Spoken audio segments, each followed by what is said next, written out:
তুমি খেয়াল রেখো এই আমার প্রতি, আমার দ্বারা হয় না যেন কারো কোনো ক্ষতি, করতে পারি শুধু যেন তোমারই ইবাদত।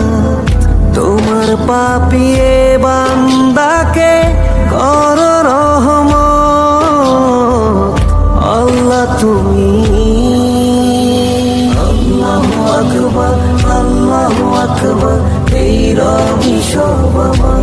আল্লাহ আল্লাহু আকবার, আল্লাহু আকবার, এই রবি সব আমার। তুমি ছাড়া হবে নাই রুহের কোন গতি, ক্ষমা করে দিও